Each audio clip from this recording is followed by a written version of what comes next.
Hi කොහොමද ඉතින් ඔයාලට ස්වභාවික ක්‍රමවලට ලස්සන වෙන්න කැමති ඔයාට ඔන්න අදත් ලස්සන වෙන්න ක්‍රමයක් කියලා දෙන්න වීඩියෝ එකක් ගෙනල්ලා තියෙනවා. අද මේ වීඩියෝ එකෙන් කතා කරන්න හදන්නේ ස්වභාවිකවම අපේ මූණ රෝස පාට කරගන්න අපිට ගෙදරදීම කරන්න පුළුවන් සරල සත්කාරයක් ගැන. ගෙදර තියෙන අමුද්‍රව්‍ය 3ක් විතරක් භාවිතා කරලා අපිට හරිම ලේසියෙන් මේ සත්කාරය කරන්න පුළුවන්. එහෙනම් වැඩි කතා නැතුව අපි බලමු කොහොමද මේ සත්කාරය හරියටම කරන්න කියලා. ගෙදරදී අපිට ලේසියෙන්ම හොයාගන්න පුළුවන් අමුද්‍රව්‍ය ටිකක් තමයි අපිට මේකට ඕනේ වෙන්නේ.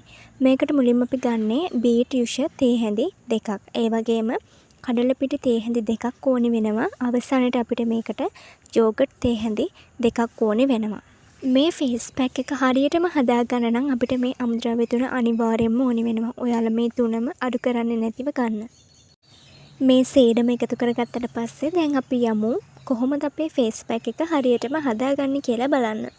ඔයාලා පොඩි බීට් ගෙඩියක් අරගෙන ඒකේ පොතු ඉවත් කරලා ඒක හොඳින් පිරිසිදු කරලා පොඩි කෑලි වලට කපා ගන්න ඕනේ මේ විදිහට. ඊට පස්සේ කපාගත්ත බීට් කෑලි ටික බ්ලෙන්ඩර් කප් එකට දාලා ඒ බ්ලෙන්ඩර් කප් එකට වතුර පොඩ්ඩක් එකතු කරලා ඔයාලා මේ ටික හොඳට බ්ලෙන්ඩර් කරගන්න ඕනේ. හොඳටම බ්ලෙන්ඩර් වුණාට පස්සේ ඔයාලට පුළුවන් බීට් යුෂ ටික පෙරලා ඉවත් කරගන්න. ඊට පස්සේ පිරිසිදු භාජනයක් අරගෙන ඒකට කඩලපිටි තේ හැඳි දෙක එකතු කරගන්න. ඊට පස්සේ අපි කඩලපිටි එකටම යෝගට් තේ හැඳි දෙකත් මේ විදිහට එකතු කරගන්න ඕනි. අවසානයේට අපි මේකට බීට් යුෂ එකතු කරලා හරියටම අපේ පේස්ට් එක හදාගන්න ඕනි. ඉතින් අවසානයේට මෙන්න මේ විදිහේ පේස්ට් එකක් ඔයාලා හදාගන්න. දැන් අපේ ෆේස් පැක් එක හදලා ඉවරයි. දැන් අපිට කරන්න තියෙන්නේ මේක මූණේ ගාන එක. මේක ඔයාගේ මූණට දාන්න කලින් අනිවාර්යයෙන්ම ඔයාගේ මූණ පිරිසිදු කරගෙන ඉන්න අමතක කරන්න එපා. අපි මේක දාන්න ඕනේ පිරිසිදු කරගත්ත මූණට.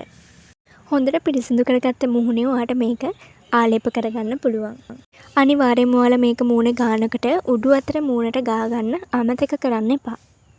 මූණ පුරා හොඳට ගාගත්තට පස්සේ ඔයා මේක මූණේ විනාඩි 20ක කාලයක් තියාගෙන ඉන්න ඕනේ. ඔයාට මේක රාත්‍රී කාලයේදී උනත් කරන්න පුළුවන් කිසිම ප්‍රශ්නයක් නැතුව. මේ සත්කාරය සතියකට දින දෙකක් වගේ කරන්න පුළුවන් නම් ඔයාට ඉක්මනින්ම ප්‍රතිඵල ගන්න පුළුවන්. මේ සත්කාරය මගින් ඔයාගේ මූණ රෝස පාට කරගන්න වගේම මූණ පැහැපත් කරගන්නත් පුළුවන්.